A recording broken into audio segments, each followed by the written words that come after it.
Doctor وقائی صاحبہ، مجھے ذرا یہ سمجھائیے گا کہ میں جس طرح سے بات کر رہا تھا کہ ایسا آپ کی تیاری نہ بھی ہو لیکن پھر بھی جس طرح کا حملہ وہاں پر ہوا، اتنے دفاعی بجٹ کے ساتھ، اتنے کیپیبل ایئر کرافٹ کے ساتھ، ایسے پوٹنٹ ایئر ڈیفنس سسٹمز کے ساتھ، آپ کو لگتا ہے کہ یہ ہو پاتا کہ چلیں یہ جو ایئر کرافٹس ہیں وہ نظر نہیں آتے، اسٹیلتھ ہیں، لیکن اس کے باوجود جب حملہ کیا تو اس کا مطلب ہے کہ ان کا کور بلو ہو گیا، پھر تو آپ کچھ کر سکتے تھے. Do you by that? دیکھیے، جس طرح سٹوری ڈیویلپ ہو رہی ہے نا، اس سے ایک بات بالکل واضح ہے کہ بہت سارے فیکٹس جو ہیں وہ ہمیں کم یا آدھے پتہ ہیں اور آدھے ہی بتائے جا رہے ہیں. اس کی سب سے بڑی اور واضح وجہ مجھے یہ نظر آتی ہے کہ جو لیول آف اسرائیلی انٹیلیجنس ہے اور جو لیول آف اسرائیلی کانفیڈنس تھا جب شروع میں یہ اٹیک ہوا، تو وہ یہ تھا کہ جی کولیٹرل ڈیمیج ہم کم کرنے کی کوشش کریں گے اور ہم نے حماس لیڈرشپ کو ایلیمنیٹ کر دیا ہے.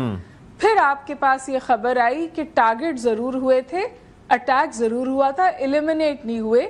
ایک لیڈر کے صاحبزادے اور ایک کویتی آفیسر جو تھا وہ اس میں مارا گیا اور 4-5 لوگ اور ہیں.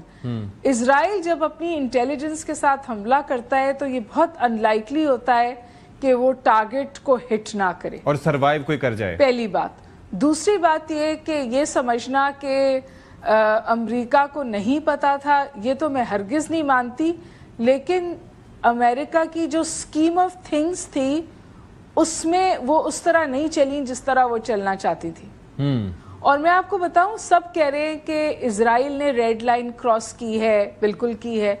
6واں ملک تھا جس پر حملہ کیا ہے، اور قطر مجھے نہیں لگتا کہ کوئی کائنیٹک جواب دے گا.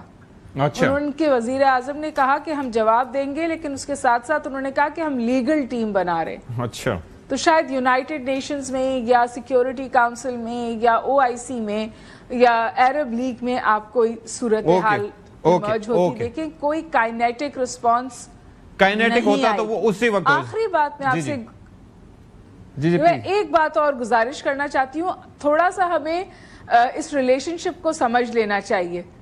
امریکہ اسرائیل کے آگے ہوسٹیج ہے اور عرب کنٹریز امریکہ کے آگے ہوسٹیج ہے. یہ ایک ٹرائنگولر ریلیشن شپ ہے. تو اس سے ہمیں اندازہ ہو جاتا ہے امریکہ سے بھی صاف واضح آواز اٹھ رہی ہے کہ دیکھیے جی، اب صورتحال وہاں پہنچ گئی ہے جہاں اسرائیل ہم سے پوچھتا نہیں ہے کہ ہم یہ کرنے جا رہے ہیں، اسرائیل ہمیں بتاتا ہے آلموسٹ کر گزرنے کے بعد. ٹھیک ہے، ٹھیک. اس وقت یہی سچویشن ہے. ڈاکٹر، میرا خیال ہے کہ کانفلکٹ ایکسپینڈ ہوا ہے، اور کانفلکٹ ایک تو ڈیفینیٹلی ایکسپینڈ ہوا ہے. امن کی ہر کوشش پہ حملہ تھا. اور تیسری بات یہ کہ جو UN جنرل اسمبلی کا سیشن ہونے جا رہا ہے اور اس میں شاید فلسطین کی کو ریاست کا سٹیٹس دینے کی بات ہو رہی ہے، اس پر اب سوال ہے. بالکل سوال پائے گا یا نہیں، کیونکہ ساتھ ساتھ وہ حملہ کر رہے ہیں غزہ میں بھی بہت ایسے